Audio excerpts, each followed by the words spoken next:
Falando em ataque, o que vocês podem falar para a gente sobre um possível conflito mundial, que é o que todo mundo não quer, mas que a gente estava conversando antes aqui, parece que não está tão bom assim. Então, Ou que finge que não quer.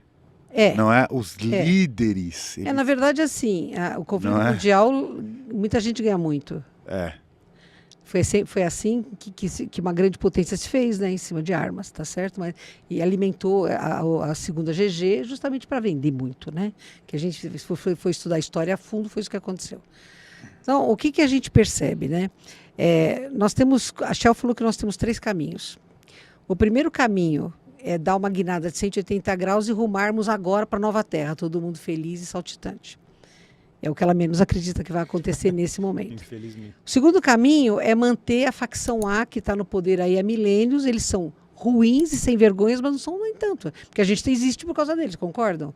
Eles não frearam a expansão de consciência de milhões de humanos. Certo? A facção B é a facção da NOM, a Nova Ordem Mundial. E eles estão falando, os membros já falam, assim, não tem mais medo nenhum, né? A gente percebe aí primeiros ministros e presidentes já falando em Nova Ordem Mundial, que são da facção B. Eles são violentos, egoístas e tudo. Esses caras podem criar alguma coisa mais séria, né? Eu não sei se vocês já ouviram falar do kill switch. Kill switch seria o botão que os Estados Unidos inativa. De desligar de emergência. É o botão de desligar de emergência de todas as armas dos aliados deles. É isso mesmo. Tá, né? Então, o kill switch está lá. Exatamente. Isso é uma realidade. É verdade. Isso é uma realidade. Então, vejam o poder que existe na mão, né, de algumas pessoas, e é assustador. O que a Shell falou foi o seguinte, né? A facção B está sendo eleita. Nós temos na Itália, temos em Portugal, na Alemanha cresceram pra caramba, a Hungria sempre foi, tá lá, o Putin está lá, agora na América, né? Nós temos aqui na Argentina e tal. Temos no Oriente também. Então, se é por eleição, é a humanidade que está votando, é a opção da humanidade, concordam? Uhum. Então, os humanos que estão prontos para a regeneração serão retirados daqui, animais e vegetação serão extintos ao longo do tempo e nós viramos Mad Max. Nós, quem ficar, né? Vira Mad Max por 900 anos, porque é o prazo máximo de existência nesse status. Eu vou ser muito honesta com vocês, eu acho que nós vamos chegar no limite e aí vai ter alguma coisa. Nós vamos dizer não. Um limite, assim, no limite da violência. Da violência. Mas, assim, em poucos anos, isso, em questão de 10 anos. Eu acho que sim. 25 a 30 vai ser muito intenso. Vai ser muito intenso. A gente estava a africana na live dos mentores do ano passado com a gente, né? Uhum. Ela falou, o ano vai ser diferente. A Margarida falou, o que é diferente? Ela falou, diferente. Né? Vamos combinar, esse ano não tem nada de igual. Concordam ou não? Né? O patrimônio mundial da democracia está prendendo pessoas que falam o oposto ao que eles querem. Então... O que você está falando, através da Shelian, inclusive, seria então que antes de melhorar... Vai piorar muito. Tudo vai piorar muito, porque isso meio que um clichê. Olha, uma coisa que não foi ela que falou, foi o Akhenaton, que é um comandante estelar mesmo da nave Chandra, o comandante Akhenaton. Uhum. Tem nada a ver com Akhenaton, tá? É Akhenaton o nome dele. Akhenaton. Ele falou o seguinte, né? Que se a facção B tomar o poder... Virá sim, porque lógico, né? Você fecha o banco, as pessoas cadê meu dinheiro? As pessoas vão para cima do banco. Acabou comida, né? Vai roubar, vai ter aquela coisa de desespero, aqueles carros parados na estrada que não vão chegar a lugar nenhum, né? É o desespero. Então, conflito civil. Conflito civil, nós colocamos na rua quem está treinado para isso, para pacar e tal. Então, todo mundo entra em estado de sítio, toque de recolher, blá, blá, blá, blá. Aí, peraí, vamos resolver tudo, vai ser um governo mundial único, que assim todos somos mais fortes. Inicialmente, vai ter esse impacto violento na vida de todo mundo. Depois, a vida vai ser tão boa como nunca esteve. A gente chipado, a gente drogado, tudo pode, entendeu? E a gente vai achar que nós nunca vivemos tão bem. Totalmente vampirizados, totalmente manietados mentalmente e iludidos. Quer dizer, eles querem, as forças trevosas desencarnadas, eles nos querem vibrando nessas energias mais baixas porque eles se alimentam delas. E tem uma agenda interessante que já está acontecendo há uns 15, uns 20 anos, mais ou menos, pelo menos, né? De reduzirem ou rebaixarem bastante o nível de ensino no Brasil, por exemplo, em Sim. outros locais da América do Sul. As faculdades foram compradas pelas Ásia. Sim. Então, lá, eles vêm para cá, compram todas as faculdades, tornam as faculdades técnicas, para que só exista técnico e não, né, os graduados e tudo mais. Por quê? Mandam embora a maior parte dos mestres e doutores, Dessas não dão particulares, incentivo dessas faculdades, e eles geram o quê? Uma massa não pensante, ou que pensa, mas de uma maneira mais rasa, né? Eles não querem criar pensadores no Brasil, não querem inventores, que eles inventem coisas, criem coisas novas, que aumente a nossa tecnologia, ou seja, que sejamos ainda esse país de agricultura que vai ser a nossa única base e de minérios que eles vão poder explorar e fontes de água e etc. Quer dizer, já existe uma agenda para que nós pensemos menos, que está se formando. Eles formam isso por 20, 25 anos e depois disso fica muito difícil reverter, porque são gerações que eles estão alterando. Vamos lá. Mas não é global isso? Será que... Então, mas a América Latina tem uma coisa. A América Latina, até pela energia Atlante, nós temos agora a ciência provou o que eu venho falando há mais de 20 anos, né? Mediunidade, paranormalidade é genética. Eu falo isso há mais de 20 anos. Provou mesmo. Provou, né? Nós, Atlantes, que estamos na América Latina, somos paranormal e mediunicamente muito mais do que os outros. Então, se eu achato você culturalmente, você não vai ter cabeça para pensar no sexo dos anjos. Ei, anjo, aquele negócio, vai na igreja e rezo. Eu amarro você culturalmente para que você não pense, você não sonhe. Um dos países que mais se estuda e treina mediunidade e paranormalidade é o Brasil. Aqui, muita gente estuda mediunidade. A paranormalidade que está vindo agora com mais ênfase, né? Embora os russos já tenham bastante desenvolvido isso, os alemães e tudo mais. Mas eles querem dificultar esse caminho que nós temos de acesso ao mais alto, não é? Que é o nosso forte. Tem um professor doutor de línguas latinas peruano, que inclusive é de origem inca mesmo. Ele fala, né? As línguas latinas foram moldadas para o lado esquerdo do cérebro não se desenvolver. O cara é professor doutor, essa é a tese dele. A gente esteve em Curitiba e ficamos 4 ou 5 horas conversando os dois. E ele falou, eu provo para você. Isso foi feito propositadamente. E existe, não existe? Não viu que quem fala, o cara daquele filme, Emília Pérez, que a língua espanhola é de pessoas pobres. Fala espanhol quem é pobre. Esse é o conceito do francês. Ele é francês, ele fez o filme Emília Pérez, é um filme baseado, é uma história passada no México, sem um único ator mexicano, não é? E ele falou isso, quem fala espanhol não é inteligente, não pensa. Que coisa, mas nós estamos falando isso então, contra as línguas hebraico, as línguas aramaico, as línguas mães, né, que eles são mais complexas e têm o aspecto do mantra e tudo mais, né? O sânscrito e etc. Sânscrito, exatamente. Então, você veja a Índia. A Índia tem mais de 1,5 bilhão de habitantes. Acho que 1 bilhão e 800 mil, alguma coisa assim. Veja o desenvolvimento tecnológico que a Índia teve. É extraordinário, se a gente for ver, comparativamente a Índia e o Brasil, né? Guardadas as devidas proporções, porque lá você tem um número de pessoas muito maior do que aqui, mas existe uma casta que teve um desenvolvimento tecnológico extraordinário, exponencial. A mesma coisa da China. A China está lá no cantinho dela, com seu trabalhinho escravo, mas vocês viram os últimos, em 3 dias, eles publicaram 3 avanços absurdos tecnológicos. Hoje eu vi um amigo meu que mandou para mim um professor que é um androide dando aula numa classe da China. Ele entra e ele dá aula para as crianças. É um androide, é um robô. Então, você fala, mas puxa, né?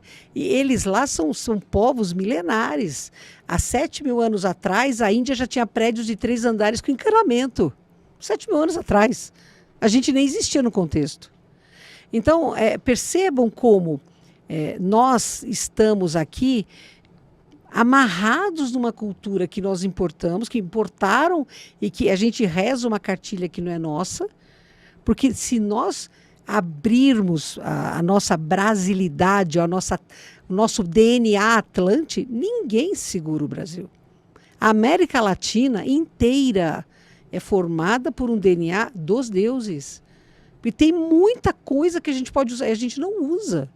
Aí você pega um gênio aqui e fala, ah, meu Deus. Não, gente, isso é o normal do brasileiro. Então imagina quantos paranormais e médiuns de cura você não tem aí nas benzedeiras, nos banhinhos de... Sabe, estão ali quietinhos. O nosso país é único. E tem uma coisa também que eu acho que nós precisamos olhar todos os lados da história, né? Embora existam muitos problemas e tudo mais, estudando muito sobre a hipnose em nível profundo, para casos de ufologia, por exemplo, aí já trazendo os nossos amigos extraterrestres, nós temos dezenas de milhares de pessoas que vieram de outros planetas. E não só por problemas kármicos, mas como missionários, sentindo-se no dever de ajudar o planeta Terra. Eles não têm essa consciência, a maior parte veio para cá e perdeu a consciência, como nós sabemos, nós esquecemos. Mas todas elas têm esse senso de buscar. Quando eu falei do vazio, eu vejo muito isso.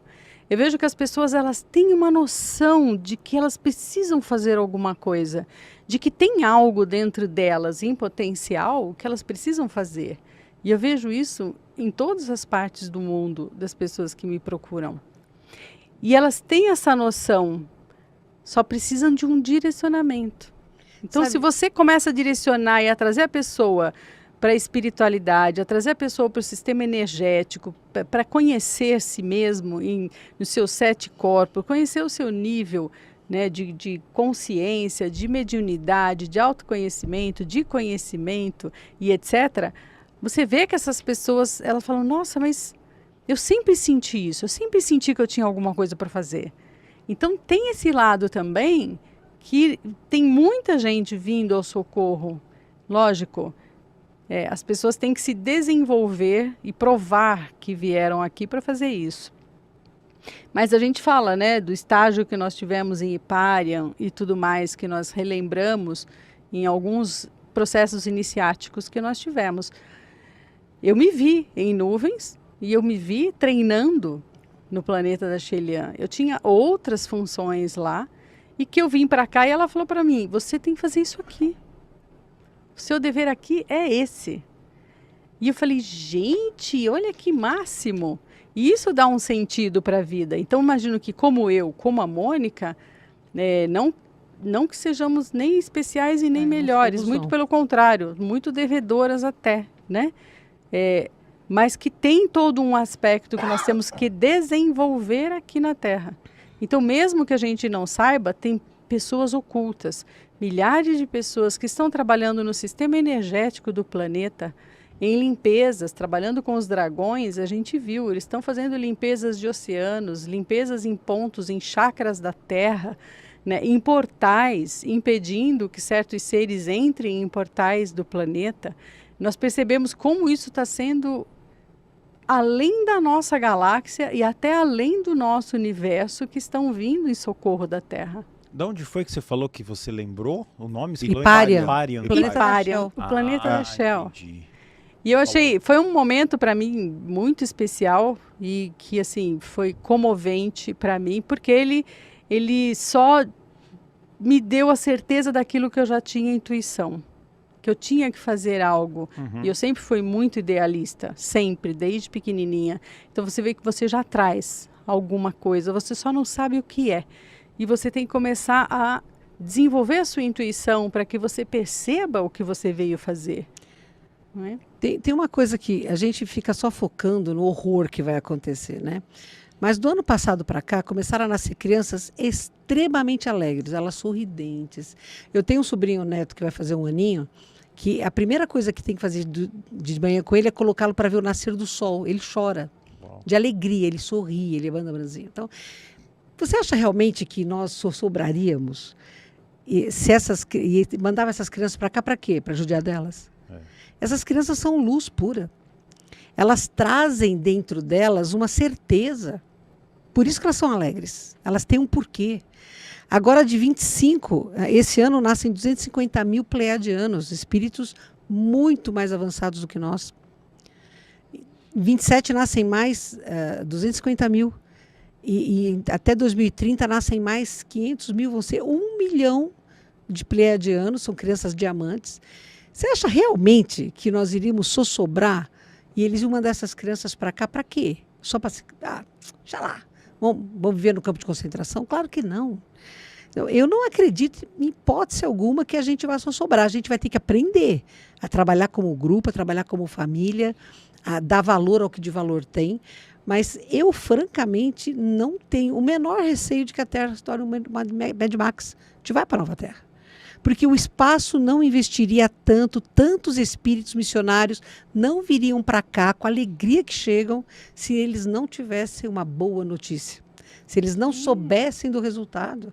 Então, quando eu vejo as pessoas desesperadas, eu falo, para e pensa. Olha para as crianças, olha para elas. Principalmente as que nasceram do ano passado para cá. Elas têm algum segredo muito bom que faz com que elas sejam leves, suaves e sorridentes. Eu acho que elas não sabem o que vão passar. Claro que sabem. Nós também, nós 4 sabíamos o que íamos enfrentar quando a gente pediu para reencarnar. Agora, nós nós somos da primeira onda, né? A Nós não onda que veio abrir caminho. Isso, nós somos da turma que veio para dar cara a tapa, né? Agora, essa molecada, eles estão chegando com...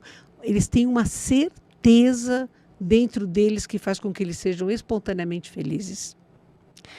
E isso, para mim, confirma que nós migraremos para a Nova Terra sem dúvida nenhuma. Pode acontecer o conflito. O hemisfério norte vai sofrer bastante mesmo. Eles têm muito karma para saudar. Nós, brasileiros, temos muito karma. Foi uma das piores escravidões que nós matamos os índios, destruímos os animais, destruímos a terra. Pelo menos as queimadas do ano passado, pelo amor de Deus, que é aquilo, né? O Amazonas seco. Nós amamos o Amazonas, né? A morte de milhões de animais, de botos. Quer dizer, nós brasileiros vamos ter que aprender a dar valor ao que nós recebemos de graça, né? Mas isso não quer dizer que estejamos todos caminhando para o cadafausto. Esse cadafausto não vai existir, pelo menos para aqueles que agarrarem a bandeira da fraternidade e procurarem fazer a diferença.